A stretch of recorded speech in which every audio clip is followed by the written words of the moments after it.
Assalamualaikum warahmatullahi wabarakatuh. Saya Muhammad Syamil bin Abidi dari kumpulan yang mengundang tajuk Praktis Kepimpinan dalam Institusi Agama dan Pertubuhan. Saya di sini sebagai permulaan pembentang ingin membentangkan praktis kepimpinan dalam institusi agama, dan seterusnya akan diteruskan oleh kawan saya, praktis kepimpinan dalam pertubuhan. Ini rakan-rakan saya, Zul Azmi, Muhammad Aiman, Suhaimi dan Muhammad Syamil, saya sendiri. Untuk praktis kepimpinan dalam institusi agama, kami telah memilih Jawi, yang mana kita tahu Jawi ini merupakan Majlis Agama Islam Wilayah Persekutuan. Kami telah memilihkan Jawi kerana maklumat Jawi boleh kami kaitkan dengan praktik kepimpinan dalam institusi agama. Banyak maklumat yang kami dapat di sini. Sebelum tu kita tengok dulu visi dan misi Jawi itu sendiri. Dia merupakan sebuah organisasi yang mengendalikan hal ehwal agama Islam, penduduk di wilayah persekutuan itu sendiri. Itu fokus dia yang utama. Selain itu kita tengok dia akan memantapkan akidah syariah dan akhlak secara kolektif dan komprehensif bagi penduduk itu sendiri.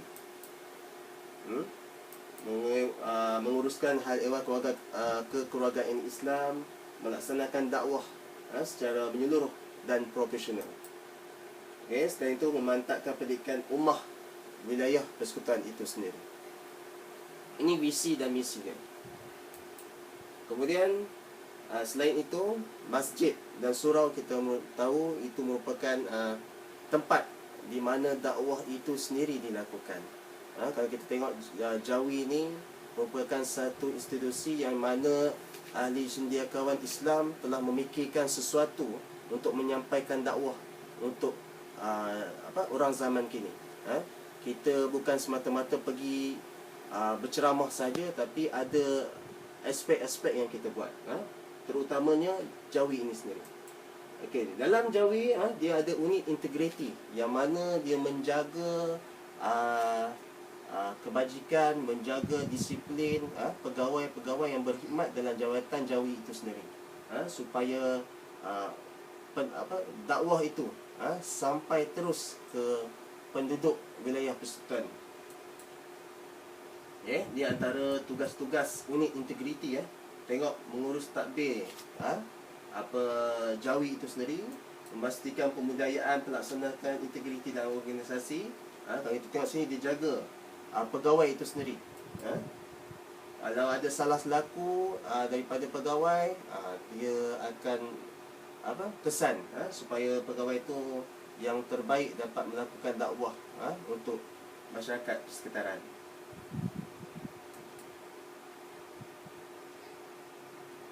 Kita tengok pula untuk unit pengurusan dakwah.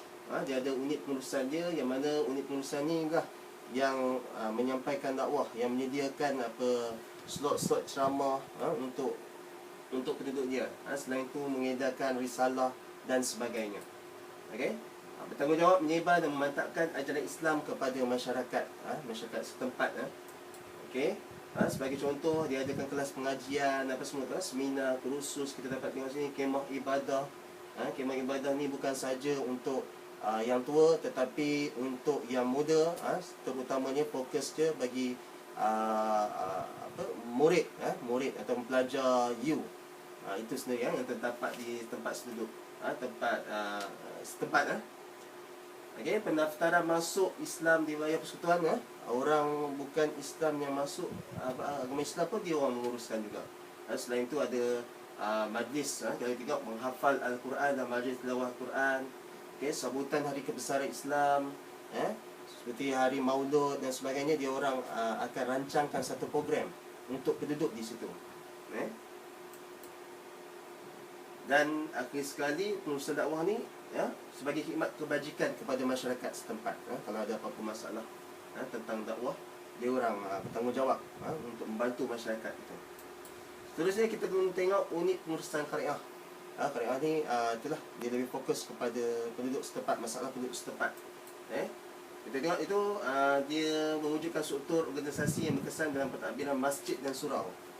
Yang kita tahu masjid lah atau surau lah merupakan pusat penduduk setempat berkumpul berbincang masalah tentang hal ehwal Islam ni. Dan kalau kita dapat fokuskan di sinilah tempat dakwah dapat disampaikan. Melahirkan masyarakat yang menghormati dan menghayati dan menyertai masjid dan surau. Dia orang akan fokuskan program-program dia orang membuatkan masyarakat dapat menghormati dan menghayati dan menyertai masjid dan surau. Kemudian melahirkan para pegawai dan kaki tangan masjid dan surau yang terlatih dan bermaklumat. Apa Tok Imam, Tok Bilal, kadi ke dan sebagainya, pengurusan masjid yang lain, semua dia orang latih dan melatih dan sentiasa memanggil dari semasa-masa dia orang membuat kursus untuk memantapkan ilmu lagi pada pegawai masjid. Kemudian mempertingkatkan tahap kebersihan dan keceriaan masjid dan surau. Jadi kalau masjid dan surau ni cantik, indah, jadi orang ramai akan datang. Jadi urusan dakwah tu senang, senang kita sampaikan kepada penduduk setempat. Kemudian kita tengok dari aspek pembangunan, satu tempat tu, contoh wilayah persekutuan ni, yang mana Jawi memainkan peranan yang penting dalam merancang, memantau dan menyelia projek pembangunan yang melibatkan pembinaan institusi Islam seperti masjid. Dia orang rancang, dia orang teliti dan sebagainya. Kuartus masjid, surau, sekolah agama rakyat, tanah perguruan Islam, semua tu bawah pembangunan dalam aspek Jawi, dalam institusi Jawi ni.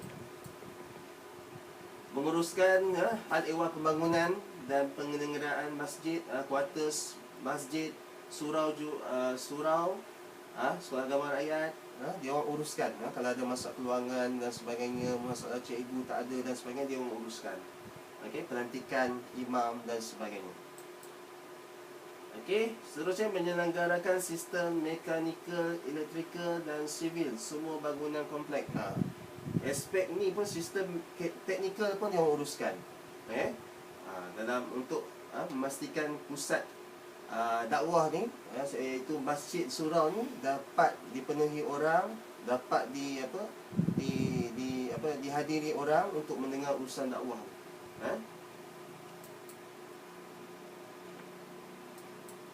Kemudian aspek penguatkuasaan akan disampaikan oleh rakan saya yang lain. Sebelum tu, untuk tajuk saya tadi, bahagian saya tadi, di sini saya ingin simpulkan bahawa kalau kita tengok sini, cendekiawan Islam telah buat sesuatu yang terbaik untuk urusan dakwah ni. Bukan sekadar kita ketuk pintu dan bercakap tentang Islam. Kita buat, kita wujudkan satu organisasi ni di mana semua bahagian dalam aspek masyarakat tu kita dapat dekatkan diri dengan masyarakat. Bukan cara memaksa dan bukan cara untuk memaksa seorang-seorang itu tentang Islam. Kita curi hati penduduk setempat tu dengan institusi ni. Masalah-masalah semua dapat kita atasi. Dan aspek yang tadi, pembangunan kita jaga, pembangunan surau, pembangunan masjid kita jaga. Jadi di situ orang ramai dapat dekat dengan Islam. Walaupun bukan Islam pun dia tengok masjid cantik, surau cantik. Jadi dia orang akan dapat dekat diri dengan Islam. Jadi seterusnya dakwah yang kita ingin sampaikan, maklumat-maklumat tentang Islam kita ingin sampaikan tu akan dapat tersampai dengan jelas dengan terbinanya institusi seperti Jawi ni yang menjaga hal ehwal Islam penduduk setempat. Sekian saja untuk bahagian saya, dan selepas ini akan disambung dengan jelas lagi oleh rakan-rakan saya yang lain. Sekian, Assalamualaikum warahmatullahi wabarakatuh.